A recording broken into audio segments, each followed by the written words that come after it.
opera hasta, sí, y muchos de ellos son los aparatos electrónicos.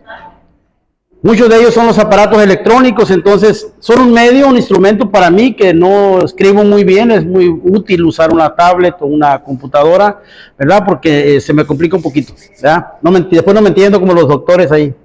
Entonces ese tiempo es un tiempo glorioso, se me desapareció aquí donde tengo el estudio, pero mira, Dios es bueno, ¿verdad? Entonces, vamos a ver, ahorita acabamos de ver esta semana pasada, tuvimos el tiempo de la Semana Santa, donde recordamos la muerte y la resurrección de nuestro Señor Jesucristo, pero ha dejado un legado glorioso para nosotros, que es, ¿perdón? Aleluya, como hablo fuerte, que es para nosotros, ¿verdad? Y vamos a ver el misterio de la piedad, ¿verdad? Cuando hablamos de misterio nos imaginamos unas cosas, ¿no? Místicas, algo tenebroso, algo, ¿verdad? Pero vamos a ver qué es. Vaya conmigo a 1 Timoteo 3, versículo 14 al 16. La palabra de Dios se lee en nombre del Padre, del Hijo y del Espíritu Santo. Precioso Rey, toma el control de este servicio, Dios, que podamos, Señor, desarrollar este estudio, Dios, de tal manera, Señor, que sea útil para nuestras vidas, Señor. Tu palabra, Señor, es lanzada en este momento, Señor, para que causen efecto en los oyentes, precioso Rey, que conozcamos su palabra. Dice la palabra de Dios: esto te escribo, aunque tengo la esperanza de ir pronto a verte, para que si tardo, sepas que como debes conducirte en la casa de Dios. Pablo le estaba recomendando a Timoteo, ¿verdad? Sí, que aunque tardara en ir a verlos, supiera cómo conducirse en la casa de Dios. Es muy importante, hermano, que nosotros nos conduzcamos bien en la casa de Dios, pero es más importante que nos conduzcamos bien afuera, allá en la casa de nosotros, ¿verdad? Que es la iglesia de Dios viviente, columna y baluarte de la verdad, e indiscutiblemente grande es el misterio de la piedad. Dios fue manifestado en carne, justificado en espíritu, visto de los ángeles, predicado a los gentiles y creído en el mundo, recibido arriba en gloria. Hermano, la palabra dice que a los suyos vino y los suyos no le recibieron. Entonces se les predicó a los gentiles, los cuales son unos. Nada más aquel que creyó en Jesús será salvo. La palabra dice: cree en el Señor Jesús y serás salvo tú y toda tu casa. Pero muchas veces, mi hermano, la casa no quiere. ¿Quiénes son la casa? En la casa son todos los que viven bajo el techo. Y viene alguien a dar el orden, tiene que someterse. Entonces, son todos aquellos que llegan a vivir a tu casa. Puede ser tu nuera, no es parte de tu familia con sanguinidad, pero y entró a la familia, o puede ser una visita que venga a estudiar, alguien que estés apoyando, ¿sí? Un extranjero que esté en tu casa. Esa es tu casa también, amén. Según lo que enseñan estos versículos, la iglesia del Señor tiene dos características fundamentales, que es columna y baluarte de la verdad. ¿Sabemos qué es la verdad? ¿No sabe qué es la verdad? Aleluya. ¿Qué dice que es? La suma de su palabra es verdad.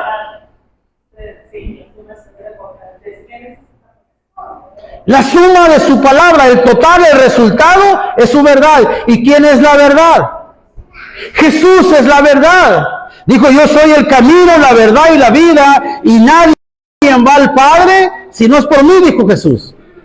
¿Verdad? Entonces, ¿a quién necesito yo para ir al cielo?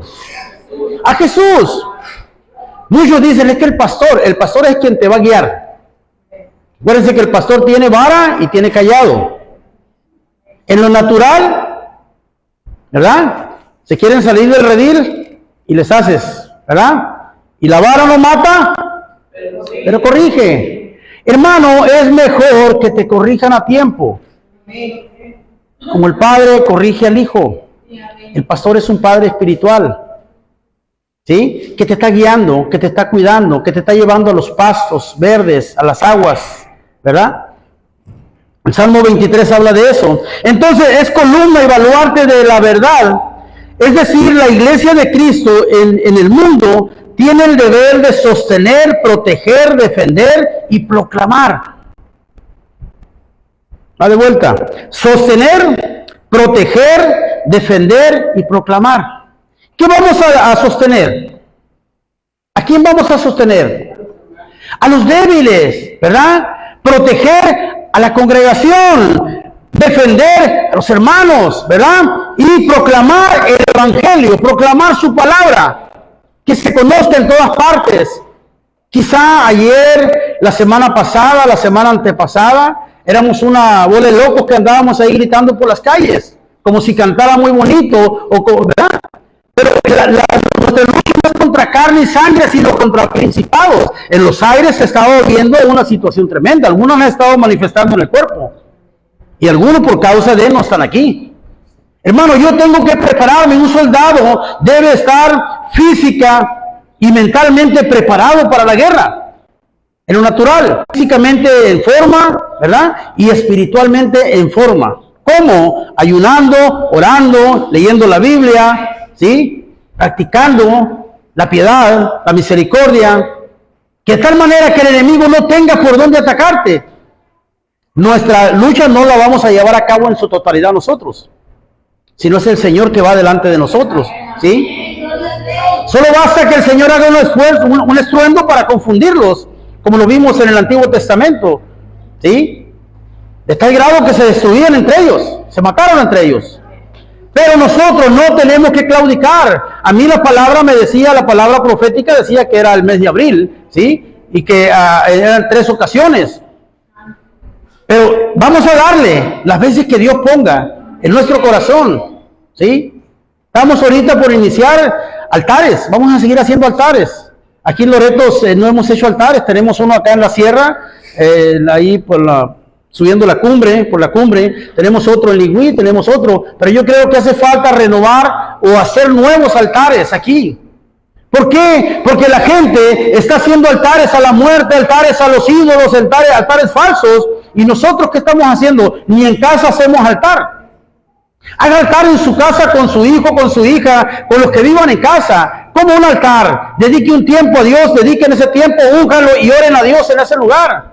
Vamos a hacerlo físicamente también para hacer altar en Loreto. Vamos a terminar ahorita el próximo sábado con las marchas, ¿sí? Y vamos a iniciar con un altar. Vamos a orar a Dios que nos dé lugares estratégicos para ir a hacer un altar. Y que cada tiempo estemos yendo a subir un altar, a hacer un altar, a orar, a clamar. Yo he visto la gloria de Dios en los altares. He visto sanidades, he visto milagros en los altares, ¿sí? Y yo quiero ver el milagro de Dios aquí en Loreto. Su mano poderosa protegiendo Loreto, ¿sí? De todo lo que se está moviendo ahorita. De todo espíritu de muerte, de todo espíritu de enfermedad, de todo espíritu del mal que está operando en los aires. Y Dios nos ha dado autoridad para atar al hombre fuerte y declarar inoperante y prohibirle en el nombre de Jesús que siga operando en esta ciudad. Que todo espíritu de aflicción se acabe echado fuera de esta ciudad. Que los aires sean limpiados, que la tierra sea sanada. Y vamos a ver cómo va a prosperar el evangelio. Y vamos a ver cómo van a prosperar las familias y las casas. Amén. Aleluya. Y esa verdad, hermano, que la iglesia sostiene, protege, defiende y proclama, el apóstol Pablo lo llama el misterio de la piedad, o también podemos llamarlo el misterio del evangelio, como si se nos revelara en el versículo 16. ¿Qué dice el versículo 16? Es indiscutiblemente grande el misterio de la piedad. Dios fue manifestado en carne, justificado en el Espíritu y visto de los ángeles, predicado a los gentiles y creído en el mundo, recibido arriba en gloria. Hermanos, los ángeles son los testigos en cada evento. Aleluya. Cuando escuchamos la palabra misterio, quizá pensamos en algo oculto, desconocido, esotérico. Y en el caso del evangelio no es así. No es así.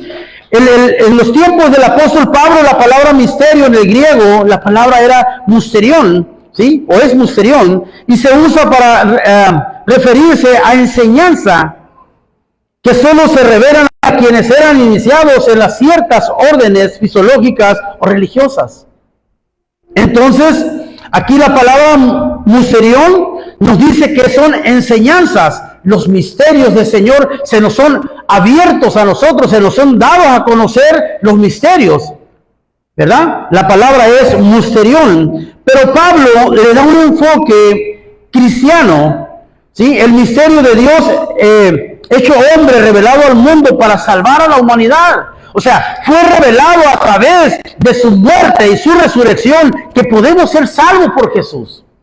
Antes no había la oportunidad de ser salvos, ya que en el Antiguo Testamento vemos cómo el que cometía un pecado llevaba un animal para sacrificarlo, que el sacerdote rociara la sangre en el altar y fuera quemada la carne. Imagínense ahorita, yo calculo que no habría lugar aquí donde cupiera tanta carnita asada, ¿verdad? O tanta sangre. Pero gracias a un sacrificio, una sola vez, fue necesario para limpiar, para quitar todo el pecado de la humanidad. ¿Sí? No necesitamos nosotros estar haciendo actos de ese tipo. Necesitamos venir y ser nosotros ese sacrificio vivo, delante de su altar, delante de su presencia, y que cuando nuestra carne sea quemada, suba como olor grato delante de su presencia. Grato porque estamos sin pecado. Si quemamos y ofrecemos en el altar con pecado, el olor va a ser un olor desagradable delante de Dios, porque el pecado apesta. Amén. Este misterio que estuvo oculto por los siglos, ahora nos ha sido revelado a toda la humanidad. ¿Quién lo conoce de la muerte de Cristo? Aunque no practique, aunque no crea, pero ha oído hablar. Ahorita en el mundo, desde la televisión, desde creo que febrero, que ya empiezan la televisión a poner pasajes o historias de la pasión de Cristo, de la Semana Santa, de todo eso, en una forma que ellos lo entienden, que ellos lo creen. En realidad nosotros queremos conocer, vayamos a las Escrituras, es la forma más fidedigna que nosotros podemos conocer la verdad. Porque ahí está su palabra, ahí está su verdad. En Romanos 16, versos 25 y 26 dice: al que puede confiaros, según mi evangelio y en la predicación de Jesucristo, según la revelación del misterio que se ha mantenido oculto desde tiempos eternos, porque ha sido manifestado ahora y que por las escrituras de los profetas, según el mandamiento de Dios eterno, se ha dado a conocer a toda la gente para que obedezca la fe. ¿Para qué es? Para que obedezcamos la fe, para que caminamos en fe. Dice que si tuviera fe como un granito de mostaza, pudieras decirle a este monte: échate en el mar, muévete. Todos tenemos una porción de fe. Pero de acuerdo a nuestra porción de fe es que vamos a evolucionar. Yo necesito tener más fe para poder crecer, para poder avanzar, para poder estar creyendo su palabra y caminando en lo profético. La palabra profética más segura es su palabra. Si no conocemos la palabra, no andamos en profecía. Estamos esperando que alguien venga y nos diga, pero no vamos a escuchar. Profeta es el vocero de Dios, de acuerdo con los pastores, para ver la ruta. ¿Sí? Porque quiero que también ellos participen, que ellos se involucren, ¿sí? Cuando se dio la palabra se dijo que no era de multitudes, mas sin embargo varios hemos estado participando. Aleluya, gloria al Señor. ¿Me regalan un poquito de agua? Gracias, Señor.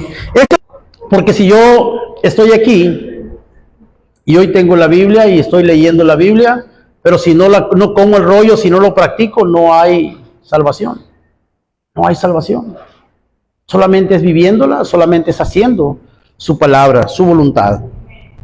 Efesios 3, versos 5 al 6 dice: misterio que en otras generaciones no se dio a conocer a los hijos de los hombres, como ahora es revelado a sus santos apóstoles y profetas por el Espíritu, que los gentiles son coherederos y miembros del mismo cuerpo o copartícipes de la promesa en Cristo Jesús por medio del Evangelio. No se conduzca como cualquier persona, porque somos hijos del Rey, hermanos de Jesús. Esa sangre no fue en vano. Esa sangre no fue en vano. Está vigente hasta el día de hoy y nos sigue cubriendo. Le decía a mi hermano ayer la gente va a decir que te cambiaste, te fuiste y te volviste loco. Pero gloria a Dios, porque nuestro manicomio está en el cielo. Allá quiero ir, allá quiero ir. Siento su presencia hermosa. Hermano, posiblemente hayamos estado mucho tiempo con una venda. Pero cuando se han revelado los misterios del Evangelio, tienes que avanzar, tienes que correr y vas a empezar a hacer locuras. Cuando a mí me dijeron, te vas a volver loco y vas a empezar a adorar a Dios y vas a empezar en la alabanza, dije yo, ¿pero cómo? Y hoy que me estoy tocando y quiero correr y quiero brincar y quiero bailar, me doy cuenta que no soy yo. Lo que tuve yo, lo que presencié, lo que viví hace un momento, yo podía ver la presencia de Dios que estaba ahí en Él, delante de Él, adorándole. Y abría los ojos 24/7 por la eternidad adorándole. Y ahí sí voy a voltear y los voy a ver juntamente conmigo adorando. Aquí físicamente no los miraba, pero allá los voy a ver junto conmigo adorando a Dios. Cuando vienen esos momentos y pienso, digo yo, no está uno, no está otro, no está aquel. Señor, da una oportunidad, ten misericordia todavía. Dios está esperando, hermanos, que todos conozcamos y que todos nos arrepentamos para poder llegar y estar en ese día glorioso. Tú eres mi castillo, papá. No confío en mí, no confío en la vitamina, no confío en nada. Confío en ti, mi rey, que tú me vas a levantar y que tú me vas a mover. Yo he dejado de pensar, cuando yo vine de La Paz, que venía, decía yo, pero estamos construyendo, estamos haciendo, y ¿cuánto tiempo me queda? No me importa cuánto tiempo me quede, voy a seguir haciendo lo que Dios me mande a hacer.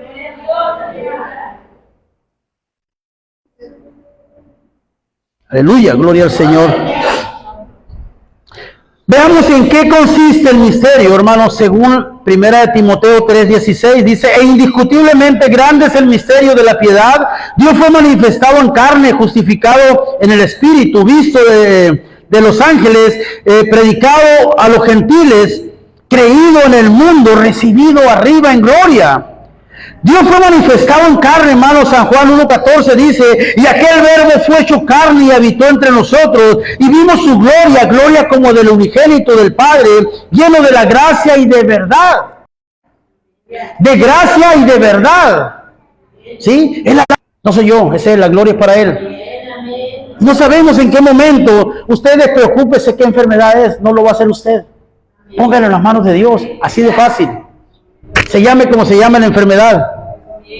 El verbo es el Hijo y el verbo es Dios, y ese verbo se hizo carne y habitó entre nosotros. San Juan 1:1 dice, en el principio era el verbo, y el verbo era con Dios, y el verbo era Dios. Es el mismo, desde la eternidad.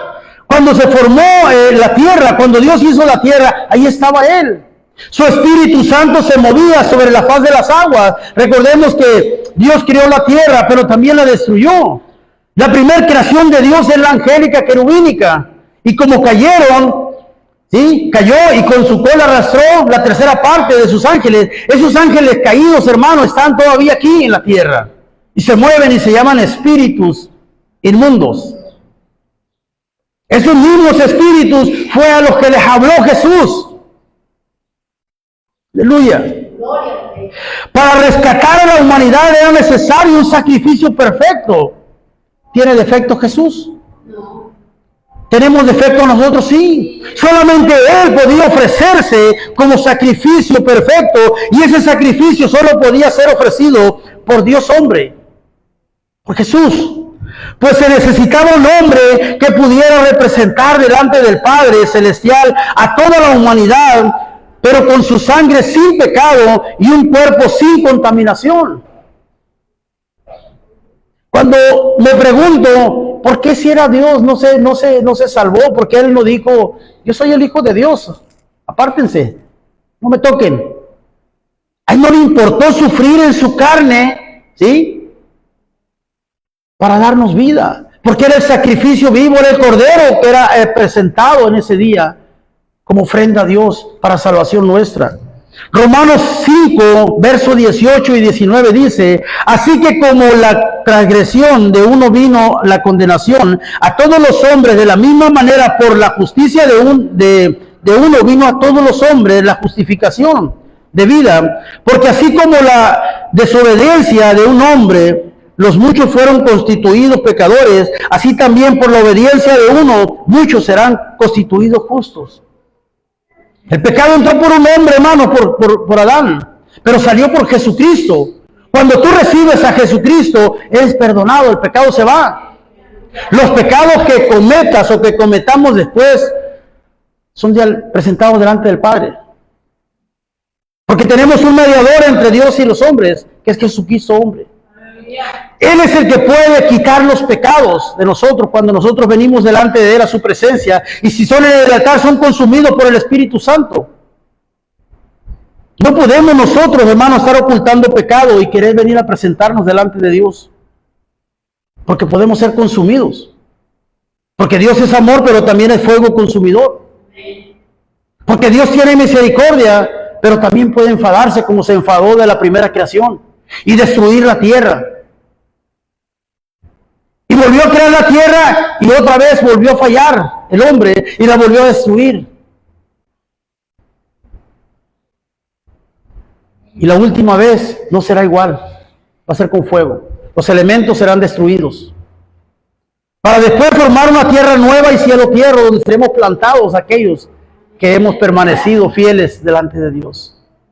Muchos son los llamados y pocos los escogidos y escasos los fieles, dice su palabra. Que podamos estar dentro de esos escasos. De esos escasos fieles, hermano. Cristo fue justificado en el Espíritu, Romanos 1, versos 3 y 4. Acerca de su Hijo, nuestro Señor Jesucristo, que era del linaje de David según la carne, que fue declarado Hijo de Dios con poder según el Espíritu de santidad, por la resurrección de entre los muertos. Como todos sabemos, Jesús murió como un malhechor, como un ladrón. Entre dos ladrones, como el peor de los pecadores, siendo inocente. Si nosotros, hermanos, nos tocara morir, habría una justificación. Pero Jesús no tenía ninguna. Los pecadores tienen oportunidades de redimirse a través de la sangre de Cristo. Tenemos la oportunidad hoy de cambiar nuestra vida, de voltear a ver el sacrificio que hizo Él y que hoy nos es revelado, ¿sí? Se nos es quitado la venda de los ojos para poder a clara luz cómo son las cosas. Solamente es a través de vivir el Evangelio, de vivir su palabra, de recibirle a Él como nuestro Señor y Salvador y empezar a caminar. Que este día, hermanos, sea una pauta, sea un término de nuestra vida para comenzar una vida nueva con el ejemplo que estamos viendo en Jesús. Amén. Pero en su resurrección, nuestro Señor Jesucristo fue justificado por el Espíritu, declarado inocente, exaltado en gloria y honor. En la resurrección, el Padre Celestial declaró que Jesús era inocente, justo y verdaderamente era el Hijo de Dios. Yo espero que Él también nos declare inocentes a nosotros de todo pecado. Cristo fue visto de los ángeles. Uno de los testimonios más gloriosos del misterio de la piedad es nuestro Señor Jesucristo. Fue visto por los ángeles, tanto los ángeles fieles como los caídos, como los que fueron destruidos en la primera creación y los que aún permanecen todavía.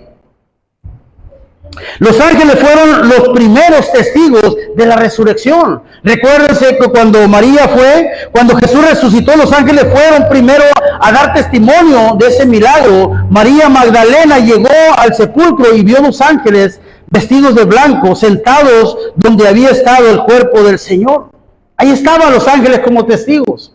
¿Sí? En Mateo 28, del 5 al 7 dice: mas el ángel respondió y dijo a las mujeres: no temáis vosotras, porque yo sé que buscáis a Jesús, al que fue crucificado. No está aquí, pues ha resucitado, como dijo. Venid y ved el lugar donde fue puesto el Señor, e id pronto y decid a sus discípulos que ha resucitado entre los muertos. Y he aquí que va delante de vosotros a Galilea, ahí le veréis.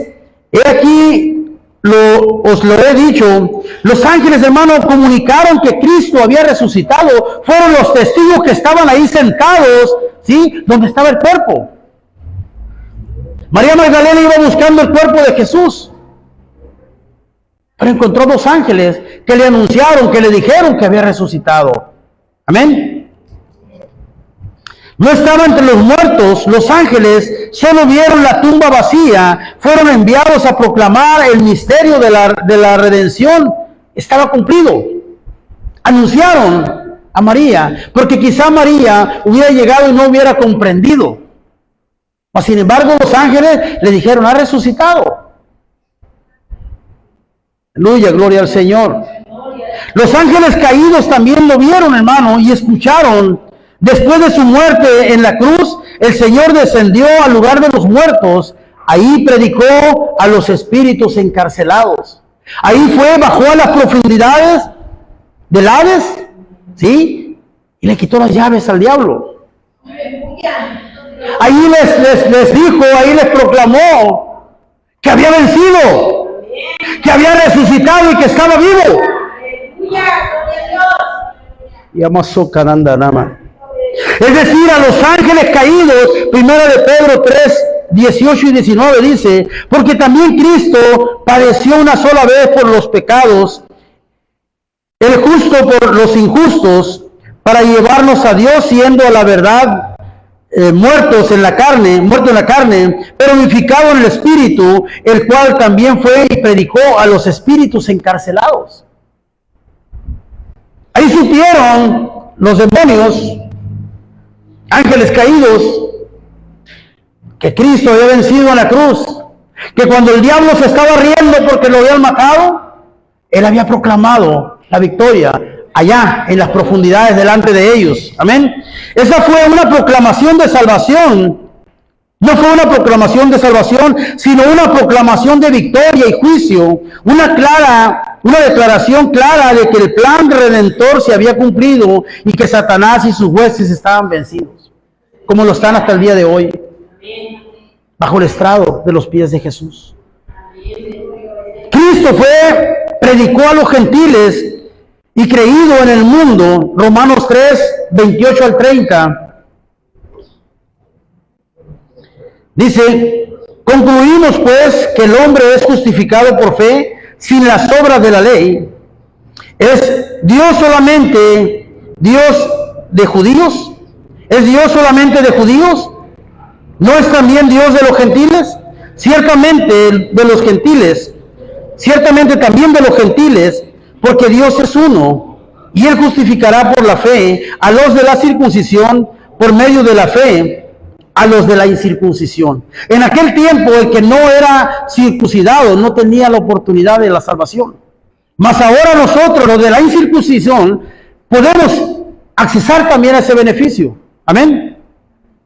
Este es uno de los secretos más grandes del plan redentor. Jesús no vino solamente a salvar a los judíos, sino también a los gentiles, sino también a nosotros. Vino a darnos vida cuando estábamos muertos en pecados. ¿Quién fuiste? ¿Quién eras?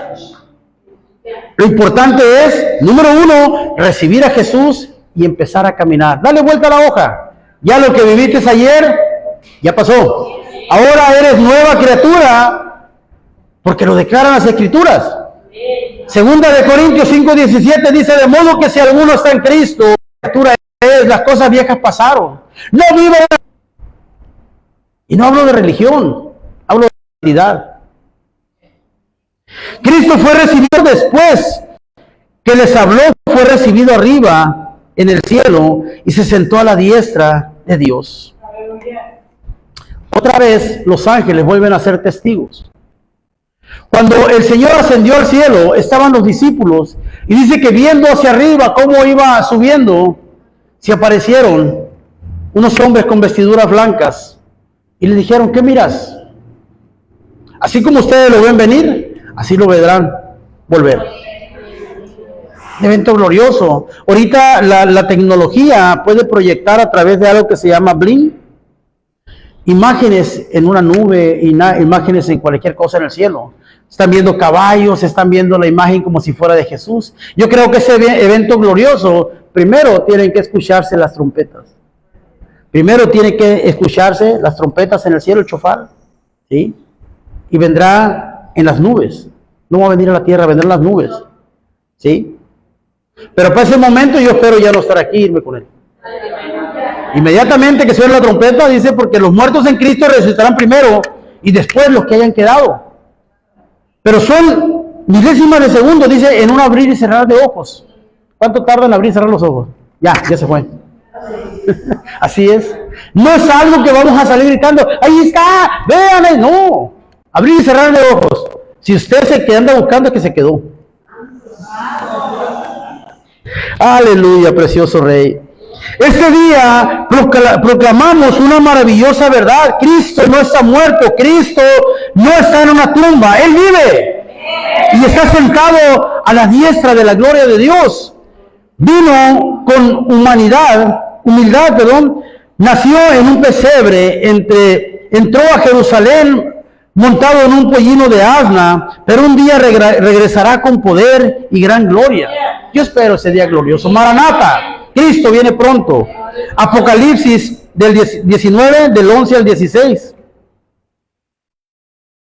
Entonces vi el cielo abierto, y he aquí un caballo blanco, y el que lo montaba se llamaba Fiel y Verdadero, y con justicia juzga y pelea. Sus ojos eran como llama de fuego, y había en su cabeza muchas diademas, que tenía un nombre escrito que ninguno conocía, sino él mismo. Estaba vestido de una ropa teñida en sangre, y su nombre es el Verbo de Dios. Y los ejércitos celestiales, vestidos de lino finísimo, blanco y limpio, le seguían en caballos. Después su boca sale una espada aguda para herir con ella a las naciones, y él las regirá con vara de hierro, y él pisará el lagar del vino del furor y de la ira de Dios Todopoderoso. Y en su vestidura y en su muslo tiene escrito este nombre: Rey de Reyes y Señor de Señores. Aleluya, ese es mi Rey. Como conclusión, hermano, el misterio de la piedad ya no está oculto. Ha sido revelado claramente a las personas de nuestro Señor Jesucristo. En la persona de nuestro Señor Jesucristo. En Él vemos a Dios hecho carne, justificado en el Espíritu, adorado por los ángeles, predicado a los gentiles, creído en el mundo y recibido arriba en gloria. Como iglesia, mi hermano, tenemos la responsabilidad de sostener, proteger esta verdad con valentía y fidelidad, y como creyentes debemos de vivir agradecidos por haber sido alcanzados por ese plan eterno de redención. Vivamos a la altura de este glorioso misterio que nos fue revelado. A partir de hoy, hermano, vivamos diferente. Vivamos a Cristo. Que Cristo esté en mí. Cristo no está muerto, Cristo está en mí. Ha resucitado, está sentado a la diestra del Padre, pero a través del Espíritu Santo hoy lo podemos ver, lo podemos sentir. Cierre sus ojos por un momento. Padre, en el nombre de Jesús, en esta hora, precioso Rey, clamamos, Señor, para que este evangelio, Señor, sea entendido, Señor, sea